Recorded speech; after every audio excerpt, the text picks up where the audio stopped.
Perusahaan coklat Ferrero resmi mengakuisisi produsen sereal legendaris asal Amerika Serikat Kellogg's senilai 3,1 miliar dolar Amerika Serikat. Akuisisi ini menjadi langkah terbesar Ferrero sejak 2018.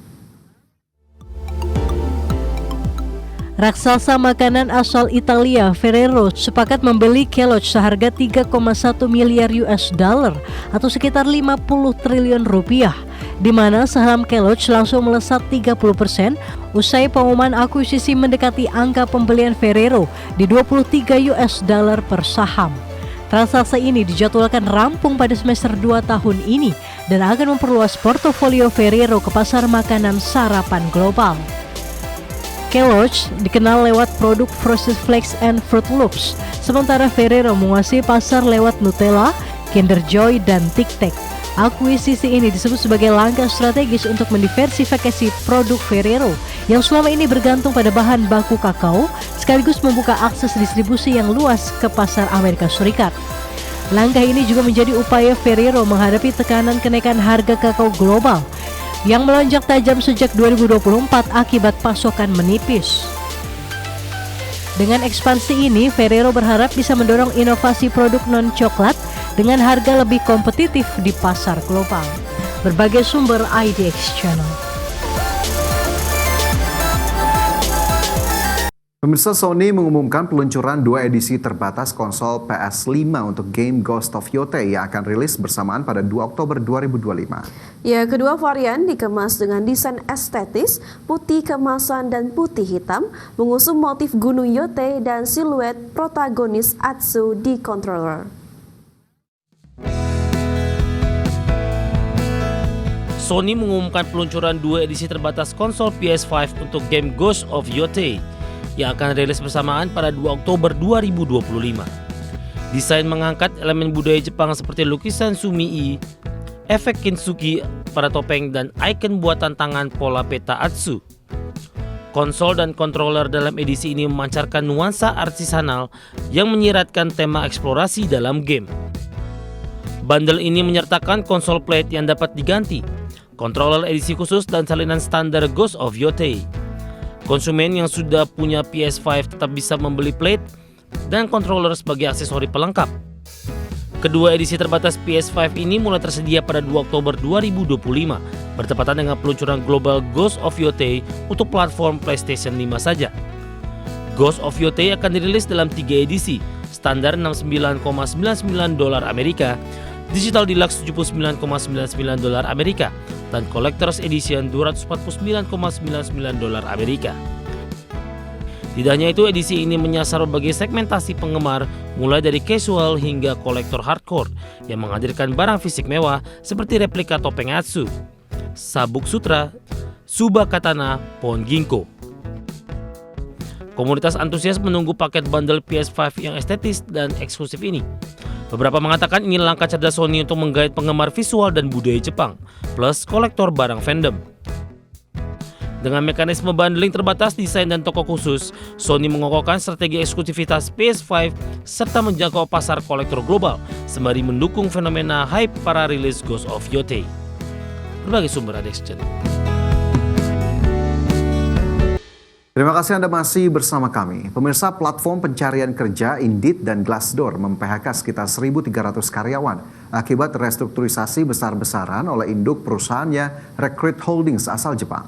Ya, langkah ini disebut sebagai respon terhadap disrupsi AI di dunia kerja.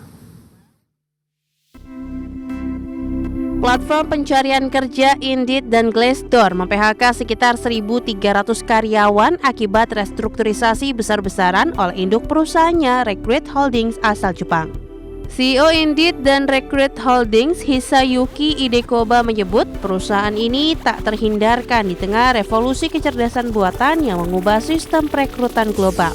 Sementara operasi Glassdoor pun akan diintegrasikan ke dalam Indeed demi menciptakan platform rekrutmen yang lebih efisien.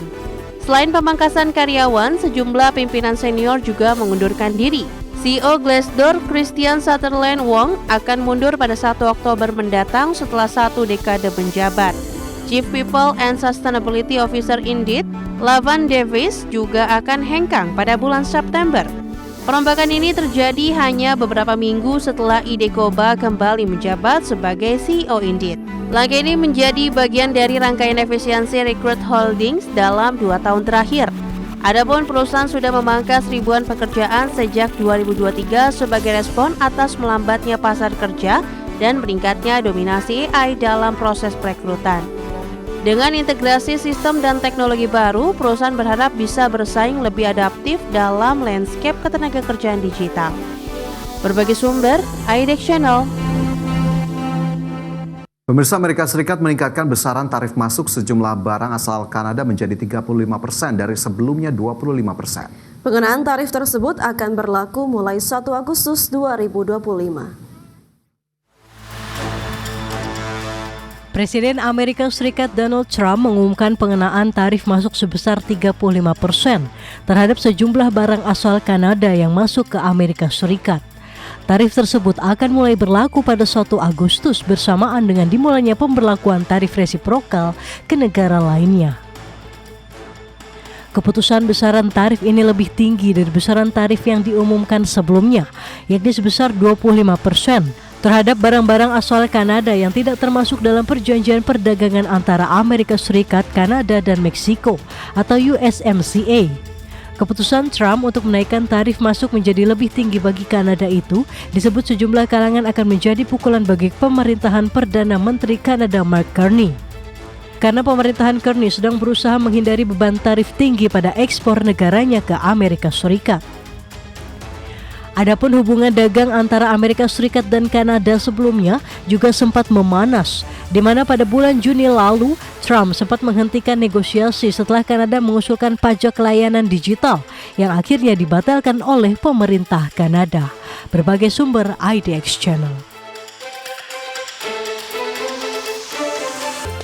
Informasi selanjutnya, pemirsa, pemerintah Meksiko menolak proposal pembangunan pabrik mobil listrik BYD. Penolakan tersebut karena pemerintah Meksiko khawatir ekspansi BYD akan memperkeruh hubungan dagang Meksiko dengan Amerika Serikat di tengah perang tarif. Rencana pabrikan mobil listrik asal Cina BYD untuk membangun pabrik baru di Meksiko tak berlanjut usai pemerintah Meksiko menolak proposal investasi BYD. Pemerintah Meksiko khawatir pembangunan fasilitas produksi BYD akan memperkeruh hubungan dagang dengan Amerika Serikat. Adapun BYD sebelumnya dikabarkan tengah menyiapkan investasi skala besar dengan estimasi nilai proyek yang diperkirakan setara dengan pembangunan pabrik BYD di Brazil senilai 5,5 miliar real atau setara sekitar 1 miliar dolar Amerika. Ekspansi BYD ke Meksiko menurut rencana semula dilakukan untuk memproduksi mobil demi memenuhi kebutuhan pasar di Amerika Latin. Pembangunan pabrik BYD di Meksiko juga semula ditargetkan mampu menyerap hingga 10.000 tenaga kerja. Namun, pemerintah Meksiko menolak menyediakan lahan publik serta insentif pajak dan subsidi untuk proyek tersebut. Penolakan ini muncul di tengah tekanan dari pemerintah Amerika Serikat, terutama setelah Donald Trump kembali menjabat sebagai presiden dan memperketat retorika soal aktivitas industri Cina di Meksiko. Trump sempat menuding Cina memanfaatkan Meksiko untuk menyusupkan produk otomotif ke pasar Amerika Serikat. Meski BYD bersikeras bahwa pabrik itu ditujukan untuk pasar Amerika Latin. Berbagai sumber, IDX Channel. Pemirsa, Chery dan BYD, dua produsen mobil besar China, diduga secara tidak sah mengklaim subsidi pemerintah untuk kendaraan ramah lingkungan. Audit resmi menyebutkan keduanya menerima dana miliaran rupiah untuk ribuan unit kendaraan yang tak memenuhi syarat subsidi. Chery dan BYD, dua produsen mobil besar China, diduga secara tidak sah mengklaim subsidi pemerintah untuk kendaraan ramah lingkungan.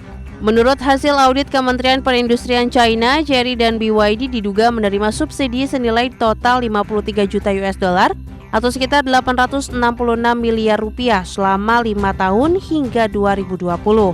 Audit menunjukkan sebanyak 21.725 unit kendaraan tidak seharusnya mendapat subsidi karena tidak memenuhi syarat teknis. Chery tercatat mengklaim untuk lebih dari 7.600 unit, sementara BYD sekitar 5.000 unit kendaraan.